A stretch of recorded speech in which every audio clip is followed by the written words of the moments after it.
Welcome to this podcast on digital responsibility. There's a vibrant community across the world at the moment driving forward corporate digital responsibility, which includes a range of aspects from digital ethics, digital for the environment, sustainability, digital well-being, inclusion, accessibility, and more. This podcast talks to a number of people across that network to gain insight and learning to share across the world. My name is Rob Price, one of the founders of Corporate Digital Responsibility back in 2017. If you'd like to know more, have a look at the website corporatedigitalresponsibility.net. So welcome to episode 7 of our podcast on corporate digital responsibility, where today we're going to talk about ambition carbon negative. I'm delighted to be joined by two excellent guests who I would like each of them to introduce themselves now. So in no particular order, James, do you want to kick us off? Very happy to. Thank you, Rob. Delighted to be here. I'm James. I guess my day job is the co-founder of a digital agency called MMT Digital, and we're part of MSQ Group. And in 2019, I took MMT Digital Carbon Negative and was really pleased last year to roll that out across the whole of MSQ Group. My other hat, relevant for today, is I'm the co-chair of the BEMA Sustainability Council, through which we do a couple of major initiatives. One is coaching other agencies on how to become carbon negative, as well as looking at how the world can build more sustainable, low carbon digital platforms, which perhaps we'll touch on in a bit. Brilliant, excellent. And Andrew, over to you. Hi, I'm delighted to be here too. And thanks for the invitation, Rob. I'm a consultant, coach, advisor on digital, low carbon, the energy transition, sustainability. My background, 15 years working for the energy major BP, with a big focus on digital and accelerating business transformation, particularly most recently on the low carbon agenda. And I'm guessing it's a great place to start because any organisation over the last few years has kind of been looking very much at trying to identify what their carbon output is and what they can do, how they can measure it. And in that conversation already, we've kind of seen quite a big scale of difference. BP, huge global organisation, through to kind of the membership of BEMA, kind of smaller UK based, James? Primarily, yeah. There are some global group large companies in there, WPP, etc. So is when we talk about carbon negative, does everyone talk? Does it mean the same thing? I mean, does it mean the same thing to you, Andrew, and to you, James? Kind of what in BP, in BEMA members, Andrew? What does it mean to you? I think carbon negative is a little bit of a new term. I think a lot of people are familiar with carbon neutral, but I think carbon negative, as I say, is somewhat new and people are coming up to speed. The way I think about it is, if you think about yourself as an individual on the planet, in becoming carbon neutral means doing any harm to the planet any longer, which is a good thing. And you hear about net zero and all of these targets, and that's really, really good. What would be going above and beyond, though, is to say all of the harm, all of the emissions that I've made ever since I was born, I'm going to offset or put all of that right. And that's huge. If everyone was to do that, that would make such a difference, every individual, every company. And it's, as I say, it is a kind of step beyond carbon neutrality. But, companies like Microsoft have come out and said this is their goal. And I think that's a North Star and exemplar to all of us. And well done to Microsoft for kind of setting the lead there. Yeah, no, absolutely. I mean, I think to your point, I mean, do people, are we all aligned on it? I think, what I find when I talk to people is actually generally people don't really understand the terms net negative, carbon neutral, net neutral, climate positive, which is the same thing as carbon negative. I see climate positive more and more than I do carbon negative. We went carbon negative, and I guess Microsoft making that announcement brings that to the front. And then when you dig into it, are people doing that for scope 1, 2, and 3? And then people don't really understand 1, 2, and 3. And particularly as a service economy and a service business, agencies primarily our scope 1 and 2 footprint is probably 5% of our overall. So it's really important to be confident that it's not a box ticking exercise. And and then yes, that definition, if you're offsetting everything since you were born, then actually I guess you could argue you're carbon neutral across your life, but you could certainly then argue that you're carbon negative across a 12-month reporting period. Anyway, let's not open a can of worms. I think the point is actually that there aren't really brilliant definitions. What I would say, yes, agree. Kudos to Microsoft, A, for going that extra step, and B, because they are clear about it. They are trying to do that across scope 1, 2, and 3. And even for Microsoft, that is the hefty part of their footprint. And I guess the key thing that we could all agree with that is it's about making a positive contribution above and beyond just doing some reporting or just kind of doing the things that you have to do from a compliance perspective. I want to come back to the scope 1, scope 2, scope 3, but Andrew, perhaps we could explore some of the things that, I mean, an organisation like BP, any organisation of that scale in terms of presence on the planet, going through the process of identifying scope 1, scope 2, scope 3, and doing something about that must be a massive exercise. Any lessons or kind of illustrations there just to kind of help people think about the things that they should be looking at? So there's a league table of corporations and emissions, and BP's kind of in the top 20 global emitters in the world, including scope 3. So including all of the fuel that customers of BP burn in their vehicles or aeroplanes and so forth. The carbon agenda is huge, I'd say, for all energy companies. It's well documented, I think, that the world has a finite carbon budget. If we want to avoid the consequences of global warming, going into dangerous territory, 1.5, 2 degrees or more, we have to stop adding carbon dioxide to the atmosphere.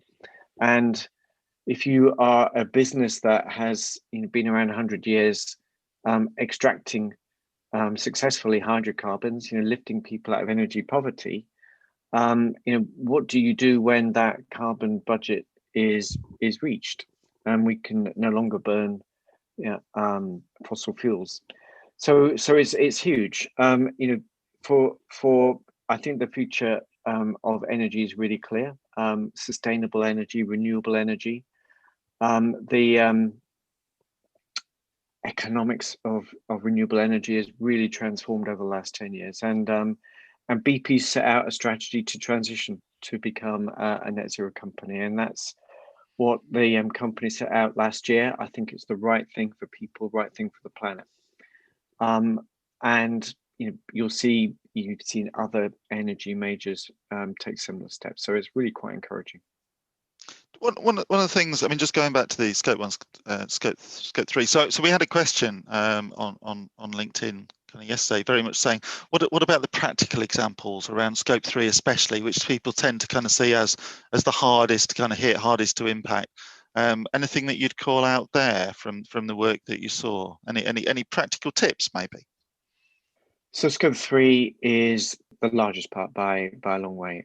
If you look at the data that BP's published, the scope 3's, I think 350 megatons. The scope 1, scope 2, about 50. So it's a very large part. Frankly, selling more renewable energy generated by solar, by wind, is going to, as that energy mix changes, then the scope 3 emissions, the emissions of customers using BP energy products, that will reduce. There are other things, offsets and natural solutions and so forth that are, biofuels. All these things are going to help, but I think it's the changing the energy mix that's going to be the big thing. James, how about kind of broader business landscape? Kind of why should somebody go beyond ESG? What's the thing? What's the compelling set of events to do the right thing for the planet? Well, I mean, from a kind of do the right thing. I mean, I don't really like the kind of scare tactics. We're all going to die, but we might if we get this a bit wrong. And I think if there was a meteorite crashing to Earth and it was going to hit in 50 years, we would all rally round it as a global community, and we would deal with it in a kind of Armageddon style way. 4 out of the 5 major extinction events that have happened, have been climate related.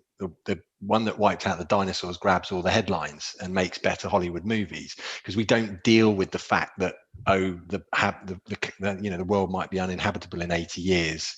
The human brain just doesn't sort of process that in a very kind of logical way. I don't really like all those scare tactics, but there are lots and lots of quite horrifying statistics about how we really are in the middle of the 6th extinction level event, the Holocene extinction event. 150 to 200 species of plants and animals are getting wiped out every 24 hours. I mean, there's just so many horrifying stats about why we should do it. From a kind of business, so it's the right thing to do. We're crazy not to do it. As a service company, and we are a service economy. It's phenomenally cheap to do this stuff. It just takes a little bit of time. Our footprint from MMT when we modeled it in 2019 was 620 tons. It's tiny figures. Didn't really mean anything to me, but we were a 150 person company. To offset that, and that isn't the answer, but it's the first step towards carbon neutrality, cost under £3,000 for a 15 million turnover business. It was a fall off my chair moment, and it usually is for the companies that I coach. And so the reason we became carbon negative was just because it seemed so petty to reduce our offsetting as we reduce our footprint. And our footprint was 50% lower, partially because of COVID last year, but we offset at what we call our base level. It's fantastically cheap to do, and there are so many commercial benefits to doing it. It's staff engagement, they love it. We have staff salary sacrifice offsetting schemes for tax-free offsetting.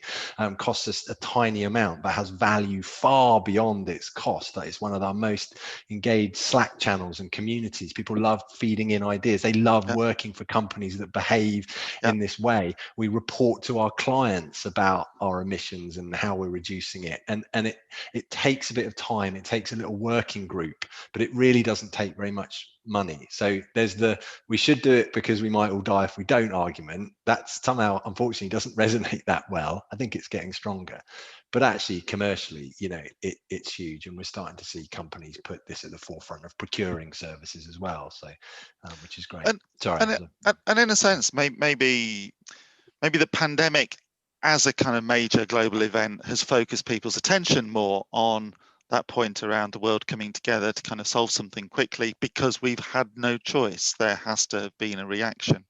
I'm interested in as you say, offsetting is a step, but offsetting, of course, isn't the answer. It's a kind of, what can we do to make a tangible difference above and beyond that?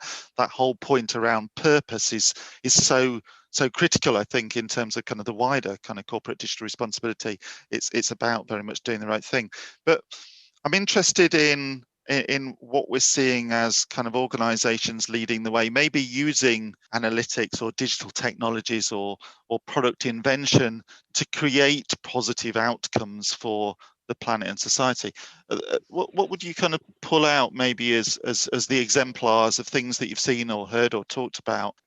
The thing that I think is most striking is the renewable energy technologies, around solar, around wind, around batteries. They're following Moore's law, and if you look at the cost curves over the last 10 years or so, every 18 months, the prices have halved, and it's incredible to see that, because the economics now are helping to drive the transition to clean energy, and that's huge. Talking about digital technology, I think that too is making a key difference. The combination of data, machine learning allows us to predict, process problems and proactively avoid them. And process problems can lead to both, reduced production, reduced revenue, and in some cases emissions. So So digital technology's got a big role to play, as well as the more conventional technologies around solar and wind and so forth. I'm sure there are lots of lovely examples. I mean, we're sat here on Zoom. Of course, it has emissions, but it's much less than if we all got together in London and traveled around. So there's some really obvious ones. I think the other side of that, which again, I'm very focused on with Beamer, is actually, we have to look at digital. Yes, it has all those benefits, but actually the internet as an emitter, depending on where you sort of start measuring it, yes, there's all the servers and the data centers, but there's all our laptops and all the infrastructure.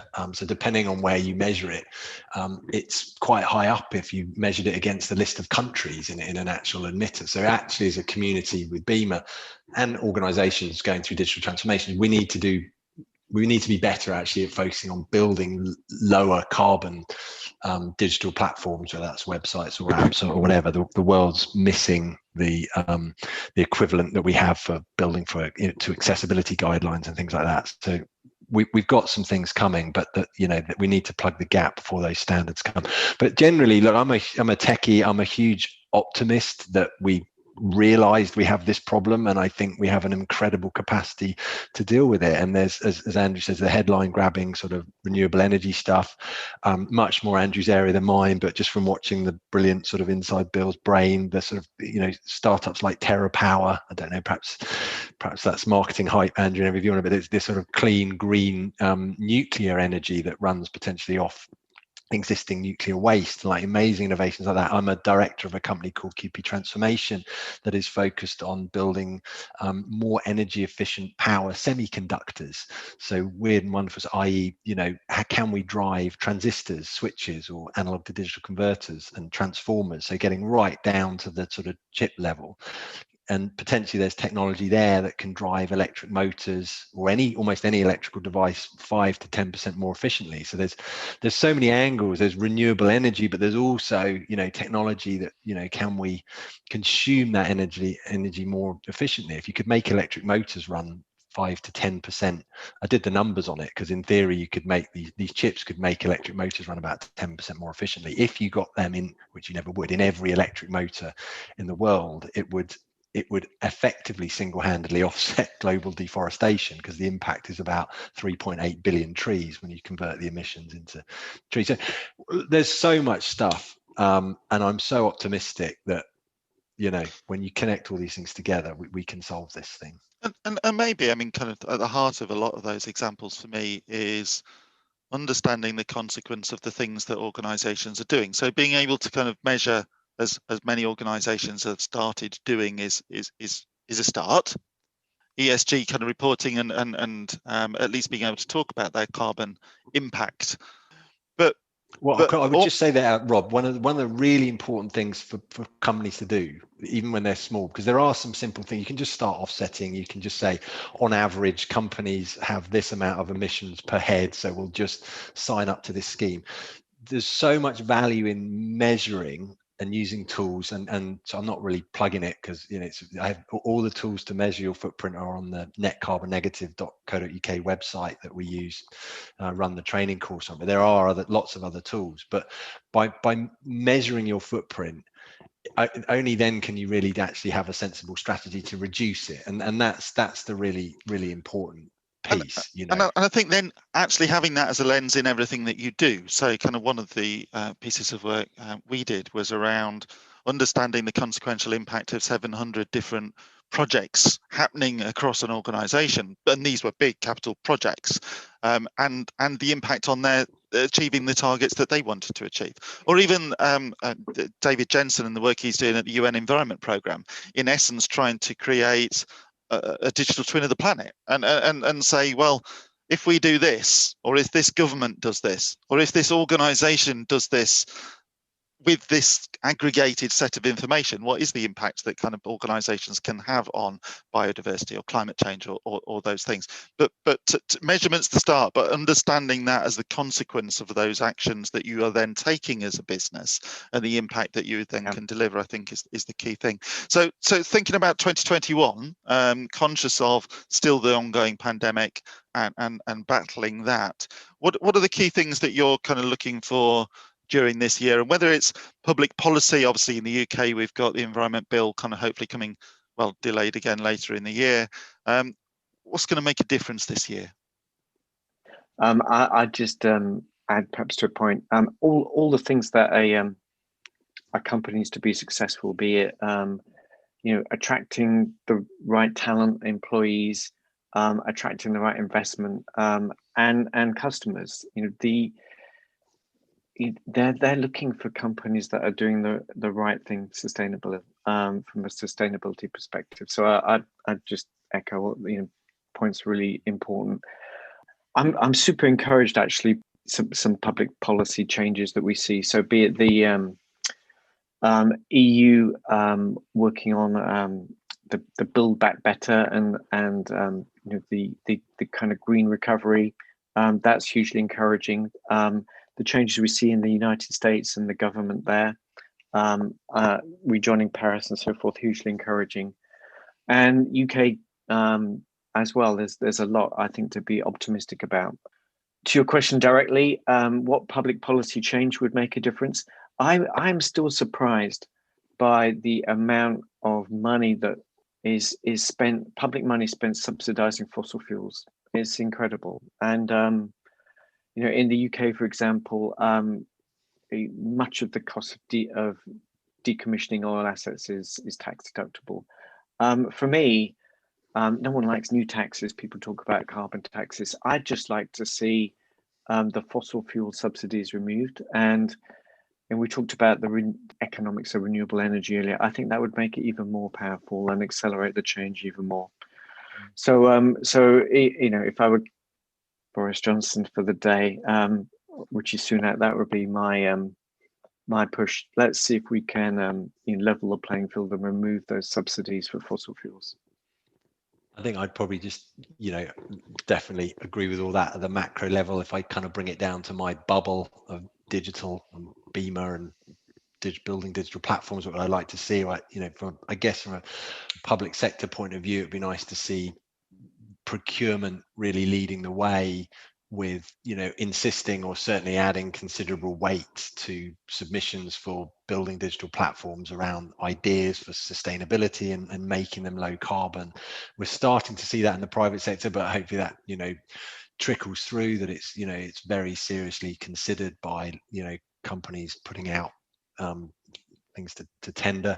I think I'd like to see healthy competition within Beamer, and we, as I say, we want to improve and get these standards out there so that we all have this fantastic kind of building for sustainability practices. Most agencies worth their salt are very good at building for accessibility, adhering to all sorts of standards that we need to. But we, as I touched on it, we are missing the kind of any kind of standards, and I'm not sure where those exist. The accessibility standards have been around for 20 years and they're brilliant, and they're sort of owned by the W3C because it's all about the sort of front end of the site, and maybe they're the right organization to develop sustainability standards, but it's much more full stack than that. But I am seeing a bit of a sea change. I'd like to see things procured, and I'd like to see suppliers really, and I have some optimism this will happen, that suppliers really start to sell this as a real USP. We can build that platform better, cheaper, faster, but also lower carbon than the competition. Cool. Excellent conversation. And we started off, of course, talking about ambition carbon negative or climate positive, what organisations can do above and beyond. I was reading a book last night around impact investment and very much kind of understanding how capitalism could evolve to recognise greater social value of ventures that were aligned with some of the things that we're talking about here. I guess from a final thoughts point of view, one thing that you'd love to see. I'd just say this is the most important decade for us to kind of set the world on a sustainable path. As we think about the world we want to leave for our children, our children's children, this decade is going to be, I think, pivotal. I think that's widely said. So everyone who's tuned in to listen to this, I'm sure has got a passion and interest, and I think the more people that get into action around this agenda, be it their current business models or changing their business models to kind of reflect the new opportunities that the sustainable agenda brings. The more people that come on board, I think is going to be huge. So that would be my wish. Thank you, Rob. And James, Yeah, I mean, I think final thought? no, brilliant words. I mean, I think I'd echo that, and absolutely, given I don't know, our audience is perhaps primarily UK based, just to sort of hit that, the challenge that you always get about, what's the point? We're only 2%, or I'm only an individual, or I'm only a business of 50 people. I'm not a BP or whatever. I think that, it's just fundamentally the wrong way of looking at it.